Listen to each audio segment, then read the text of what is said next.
The day you stop being afraid of your table saw is the day you should probably hang up your fence and your miter gauge. There's plenty of reason to be afraid of a table saw, at least a healthy fear. Not one that's keeping you from doing anything, but one that's causing you to be cautious. And one of our two biggest areas we need to be cautious about is kickback. When that piece of wood comes flying back at you, it can come back hard enough that it can injure you, break a rib, cause bruising, tear skin, whatever it might be. Well, let's take a look at what causes kickback and how we can prevent it. Okay, so let's talk about the things that can cause kickback. There's a lot of things that can cause kickback, and I'm probably not going to hit them all here, but I'm going to try at least hit the most common ones, okay? Basically, kickback happens when wood gets caught between the blade and the fence. Now, you're not going to get kickback running a piece of wood with the miter gauge unless you're trying to use the miter gauge and the fence together. You should never do that because there's a high probability of the wood you're cutting off getting cocked, turned between the blade and the fence. Now you've got that pinching situation, you get kickback. But we're talking right now literally about just ripping wood. We're using a fence, we're not using a miter gauge. Okay, so what are the different things that can cause kickback? The first one I want to mention is something that's a little bit outside our control, and that's the wood itself. Wood, a lot of times, will have internal stresses depending on how the tree grows. And we can take what looks like a perfectly straight, beautiful board, run it through the saw, and the pieces coming out the other end as we're ripping it can diverge from each other. We can have one going this way and the other one going that way. Or worse, we can have them pinching, okay? They come together, they'll pinch on the back side of the blade.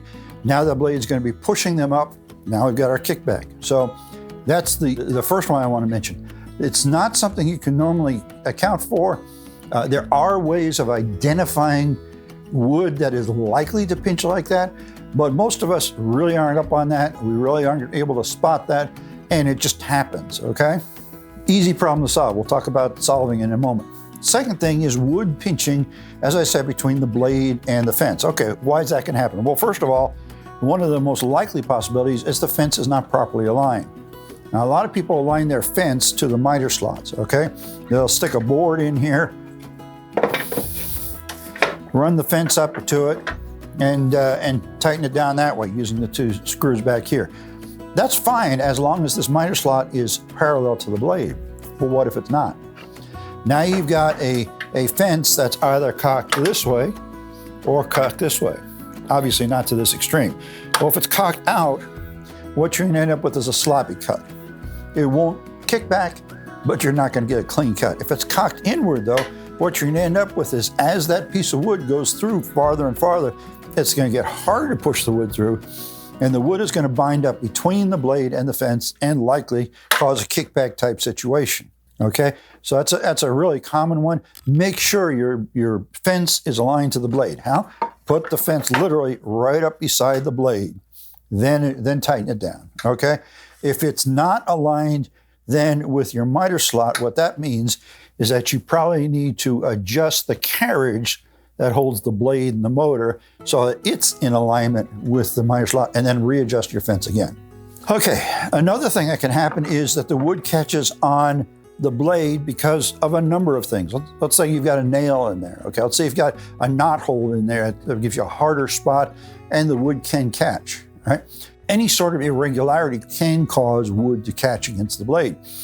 Any sort of irregularity in how you're cutting. Let's say if I had this piece here, and instead of cutting it, ripping it, I was running it this way. Okay, you're never supposed to do this. Why not? Because I have a hard time maintaining the direction of this board, and it can very easily twist one way or another. In doing that, I cause that situation where the wood gets pinched between the blade and the fence. Now I've got kickback. Same thing can happen very, very easily if I'm trying to make very narrow cuts. Let's say I need a bunch of 1/4-inch wide strips for something. Maybe I'm doing some decorative work of some sort. Need a bunch of 1/4-inch wide strips. You should never cut those strips between the blade and the fence. That's the way we normally do it, or think of doing it. But that's a really good chance for a kickback, and actually the piece of wood can drop down into the blade well and then fly back out. Now, if you've got a 0 insert plate there, that'll help keep it from dropping down there. But you've got no control over that piece of wood once it gets up in the blade, and you really can't even get a push block in there because there's not enough room. If you need to make a cut like that, you cut it on the outside. Now, this can be a little more hassle because you got to set it up, but there are gauges for thin strips that attach to this miter slot, which will give you a point of reference. You cut the first one and bring the piece back and use that point of reference to move your fence over just the right amount so you get the next cut. So that's how you eliminate that problem, okay? Freehand cuts. Freehand cuts are one of the most dangerous things you can do on a table saw, and yet I see it happening all the time in YouTube shorts. You get somebody up there and they're cutting a piece of wood by hand, and I'm surprised I don't see more kickback that way. And some people even say, oh, no, there's no problem. Look at me do it. Well, maybe somebody's hands are good enough they can do that, and their hand-eye coordination is good enough. I won't take the risk. I won't take the chance. The table saw is not designed for that cut. If you need to make a freehand cut, use a circular saw. Don't do it on the table saw. And then the final thing, and it's so important, is always use a push stick. Now, I've heard different people give different rules about using push sticks. Use it whenever your hand's going to be over the throat plate. Okay, that's reasonable. Use it whenever there's less than 3 inches or 6 inches or whatever between your blade and the fence. Okay, that's reasonable too. My rule of thumb is, unless the piece of wood is so big I can't use the push stick, I use the push stick. So these are all different things that can cause it. And basically it's wood catching and pinching between the blade and the fence. Anything that does that is likely to result in kickback. Okay, so we've talked about what causes kickback. Now let's talk about how to avoid it. And I know I talked a little bit about this in the first part, but I want to get a little more into depth in how do we avoid kickback. I mean, ideally, we never want any kickback, okay? So there are a number of things that we should do, and some of them are part of our table saw, and some of them are things that we should either add to our table saw or they have to do with the way we work. The first one is the riving knife. Now, the riving knife is a piece of metal that is a little bit thinner than the blade, usually about the thickness of the blade plate without the teeth, that sits behind the blade. And one of the things I mentioned that can cause kickback is the stresses in the wood causing the wood to close back up as it comes through the cut. That's exactly what that's for. It's a common enough problem that is standard on table saws today. But if you buy an older table saw, like you buy one off of Facebook Marketplace or someplace like that, you may not have a riving knife. Okay, add one. It's usually not that hard to just take a piece of metal and find someplace in there that you can mount the piece of metal so it does it. If you can't, I just recently discovered there's these little plastic things you can buy that are mini riving knives made out of plastic. They got 2 pins, and you drill 2 holes over here behind the blade in your throat plate and insert it, and it's a riving knife. It does the same thing. No, it's not metal. No, it's not as big, but it does the same job. It holds those 2 pieces apart so that they can't pinch the backside of the blade. I don't know who came up with that. They were a genius. It was a great idea. It's exactly what's needed, okay? So riving knife is the number 1 protection you have against kickback, and you should always use a riving knife.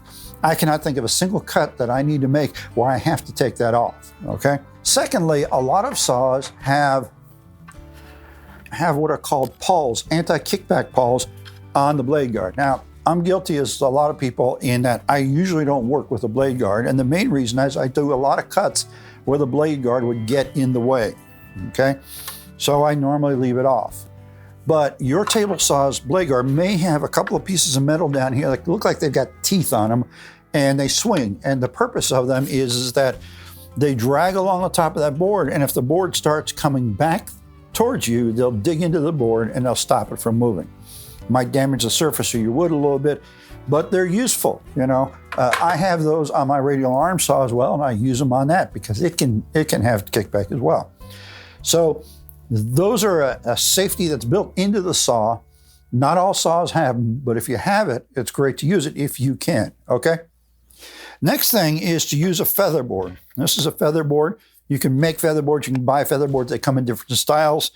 I have a bit of a problem using a feather board on my saw simply because I have a lot of distance between my miter track and the saw blade. So unless I'm doing a fairly decent sized cut, it doesn't reach. All right, I need to make myself a longer feather board.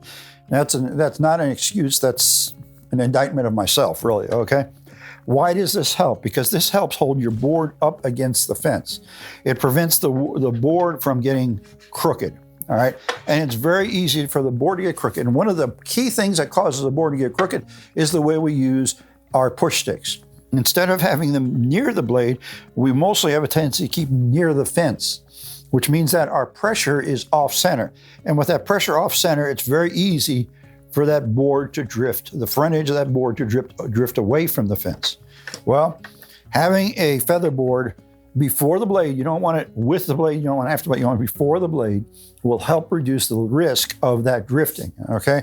So it's a real value. Now, there's another thing you can do with a feather board too on some saws, and that is the larger saws with a larger fence will have the ability where we've got a track where you can mount a feather board above, or I guess to the side of the fence, and you can even do this right where the blade is, which will help, well, it's backwards, but which will help hold the board down, okay? Anytime when a board isn't being held down and you get to that far side, it can start lifting. Why might that happen? You're pushing too fast, you've got a dull blade, some woods are very, very dense and they cut very slowly. Sometimes there's difficult grain to work with in the wood, things like that. So you can either have a feather board, or they make these little devices that are similar to that have a couple of little wheels that mount to that same track, and that will hold the board down, preventing kickback in that sense. So feather board, by whatever name and by whatever style, is very, very useful, okay? Next thing that we need to make sure of is that we replace our blade when we need to. Now, I know that it's hard to tell if a blade is dull or sharp just looking at it, or even feeling it with your finger, okay? It's something we got to get to the point where we can judge just by the way the saw is cutting. When it gets difficult to cut boards on it, and I'm talking about cutting something we're used to cutting, like say, a 1x6, then we know it's time for a new blade. That dull blade can help cause kickback. Why? It's not cutting through the board, so it's going to try and push the board out of the cut. And that's that back end coming up again. So that's another thing we have to watch for. Probably of all these things, besides the riving knife, the most important thing is the use of push sticks. Now, there's a lot of styles of push sticks out there, and there's a lot of people that swear by one or the other or whatever. I personally do not like the type of push stick that comes with the saw. There's two reasons I don't like this. One is that they're plastic, and that plastic is brittle, and if that plastic hits the saw blade while the blade's turning, it can shatter, not just cut, not just break, shatter. And all of a sudden my hand, which was up here, is down here, okay? Really high risk there. I always make my own. I make them out of plywood because plywood isn't gonna just fly apart. Yeah, it'll cut, but hopefully I've got enough time to get my hand out of the way if it starts doing that, because it'll cut slower than that plastic, okay? There's the kind that have like 3 legs and a handle, great. There's like these, okay? One of the things I really like is an angled handle because it's more ergonomic. I'm able to push down and forward at the same time with the push stick, which means that I'm help keeping that front edge from rising, as I was talking about a minute ago, while I'm pushing it forward.